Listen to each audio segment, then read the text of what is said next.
Olha, aqui antes da nossa introdução, fica aqui a minha gratidão a você que nos acompanhou nessas 13 semanas no estudo da lição. Continue conosco, porque aqui na Bíblia ao Ponto, nosso propósito é crescermos mais ainda nesse conhecimento. Nessa semana, nós vamos concluir os nossos estudos sobre esses relatos bíblicos que ajudam a elucidar a nossa compreensão dos eventos dos últimos dias. Dessa vez, nós vamos ver a missão de Jonas. Esse personagem eu gosto muito, viu? A missão de Jonas em Nínive, a queda de Babilônia e a ascensão de Ciro, o rei persa, que libertou o povo de Deus e lhe permitiu retornar à terra prometida.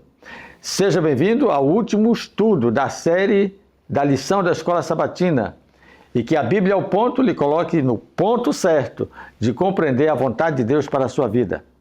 Vamos ao estudo?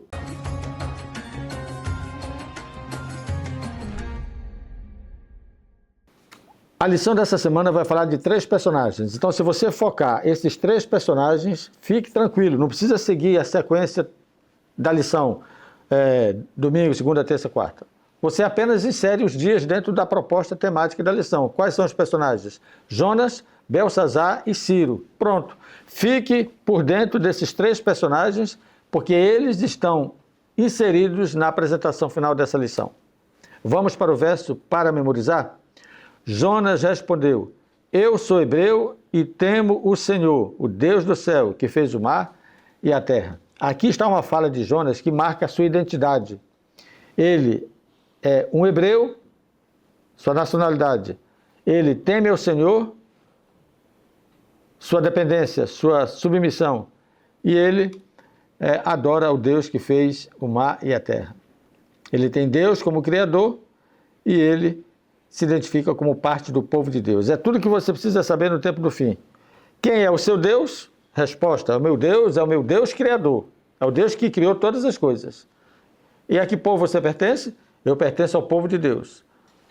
Que aqui no texto estava explicitado ser os hebreus. Mas no tempo do fim, o povo de Deus está bem demarcado, já aprendemos isso em Apocalipse 14, 12. Aqui está a paciência dos santos, aqui estão os que guardam os mandamentos de Deus e têm o testemunho de Jesus. Essa é a marca distintiva do povo de Deus para o tempo do fim. Prontos aí? Quais são os personagens? Me diga aí. 3. Jonas, Belsazar, Ciro. Para Jonas, você precisa estudar a lição. Quando fala de Jonas, você agrega a lição de domingo e segunda. Quando for falar de Belsazar, agregue as lições de terça e quarta. E Ciro, a lição de quinta-feira. Entendeu? Você já tem assim o esboço, o resumo da lição para a sua abordagem na unidade de ação. O que é que você vai destacar em cima do personagem Jonas? Olha, você conhece a história de Jonas. Jonas recebeu uma missão de pregar Nínive, de salvar uma cidade da destruição. Mas ele fugiu da missão, pegou um barco, foi para Tarsis, para o outro lado. Nínive para cá, Tarsis para ali. Mas os desafios da missão de Jonas mostrou que Deus está à frente também dessa missão. Por isso que ele enfrentou turbulência, dificuldade, foi até engolido por um grande peixe, mas Deus cumpriu o propósito de levar a mensagem de advertência a Nínive. Portanto, entenda uma coisa: Deus vai fazer cumprir o seu propósito na pregação do Evangelho. Mesmo que alguém se limite a fugir da presença de Deus, se Deus tiver um plano, ele vai usar esse fugitivo de alguma maneira para dar o recado que precisa ser dado para o tempo do fim. Portanto, a missão vai ser dada e a missão há de ser cumprida. Eu espero que seja por mim e por você. E que não tenhamos que passar pela experiência de Jonas fugindo dessa missão. O arrependimento de Nínive, é outro ponto que você destaca, mudou toda a história, todo o cenário que estava previsto na condição de que Nínive não se arrependesse, esse cenário todo foi alterado, porque Nínive se arrependeu. Deus mudou? Não. Deus não mudou. Aliás, se você buscar aqui no descritivo desse canal, desse vídeo de hoje, dessa semana, eu vou colocar um link de uma lição que eu abordei sobre o tema de Jonas. E ali eu vou explorar um pouco mais esse tema e você pode se aprofundar e relembrar esse conhecimento. Aqui não é o propósito, é apenas uma lembrança do personagem Jonas, mas teve uma lição específica sobre esse personagem e eu vou colocar o link aqui para você acompanhar e relembrar esse tema, tá? Deus não mudou, veja, por que ele não mudou? Porque Deus diz assim: se a cidade de Nínive não se arrepender, ela será destruída. Pronto. Mas Nínive se arrependeu, então não foi destruída. Aí você diz: mas Deus mudou. Não mudou não. Deus é assim: se o ímpio não se converter, ele será destruído. Isso é uma coisa. A outra coisa, se o ímpio se converter, ele será salvo. Isso é outra coisa. Então, Deus não mudou. Ele manteve o seu parâmetro. Arrependendo-se, é salvo. Não se arrependendo, é destruído. Não houve mudança. Ele apenas cumpriu o propósito que ele tinha para com Nínive. Quando ele prega o evangelho, o propósito dele, além de advertir, é também salvar. Belsazar. Belsazar é um personagem interessante. Você vai explorar na lição de terça e quarta-feira. Enquanto que em Nínive se encontrou arrependimento, em Belsazar não houve arrependimento. Pelo contrário, ele desafiou a Deus. É assim, Belsazar é aquele personagem que viu acontecer na sua vida o que Nínive não viu acontecer. Nínive não foi destruída e Belsazar foi destruído. É mais ou menos assim. A história de quem não se arrepende é igual a Nínive. A história de alguém que se arrepende é igual a Nínive. A história de alguém que não se arrepende é igual a Babilônia, Belsazar, quando Ciro invadiu e destruiu a cidade onde Belsazar reinava. Então, o não arrependimento também confirmou o juízo de Deus sobre o ímpio. E a pergunta 3 da lição de terça-feira, o que, no fim das contas, levou Belsazar à destruição? Afinal de contas, por que Belsazar foi destruído? Essa pergunta é muito importante você fazer, porque se a sua classe entender o estudo da lição da semana, ela vai ter uma resposta bem pontual sobre isso. No final das contas, o que aconteceu com Belsazar é o que vai acontecer no final da história desse mundo. Os desobedientes serão destruídos. E Ciro, ele entra nesse personagem aqui, na lição de quinta-feira, como aquele que executa o juízo. Então é muito interessante você estudar Ciro, que era conhecido como o rei dos reis. O Império Ciro foi um império extremamente próspero. E olha, ele foi o libertador. Embora ele tenha invadido e destruído o reino de Belsazar, ele estabeleceu depois uma unidade de nações. Ele promoveu um ajuntamento de povos. Ele é uma figura tipológica de Ciro.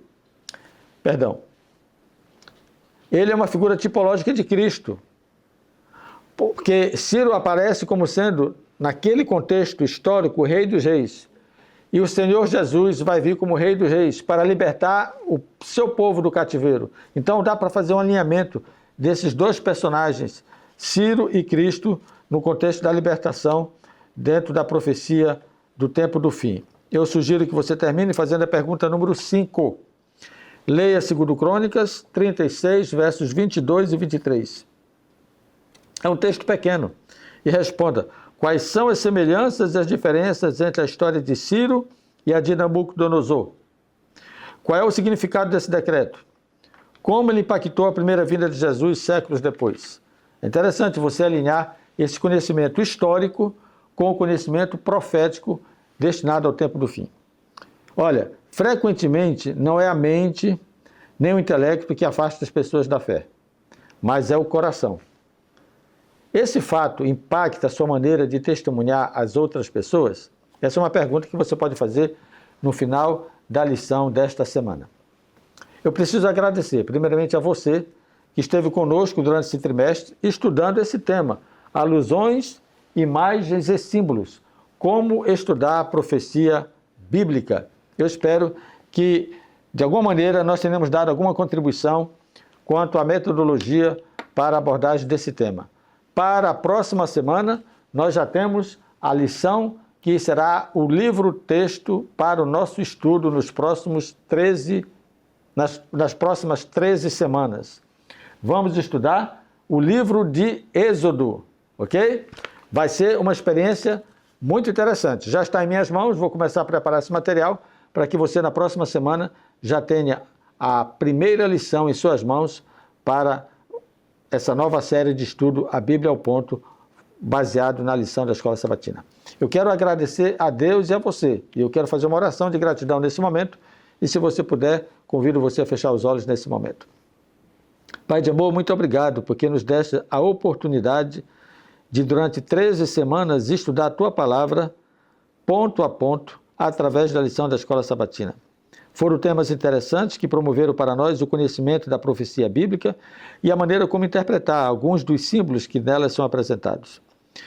Peço, teu Pai, que tu abençoe cada ouvinte, cada internauta, cada pessoa que interagiu conosco nesse trimestre, que continue firme no propósito de, através desse canal, fortalecer o seu conhecimento metodológico quanto ao estudo da lição, mas também teológico no estudo da Bíblia e da tua palavra. Dê a tua bênção a cada um deles. Eu oro e agradeço em nome de Jesus. Amém. Um grande abraço, que Deus te abençoe e até a próxima semana.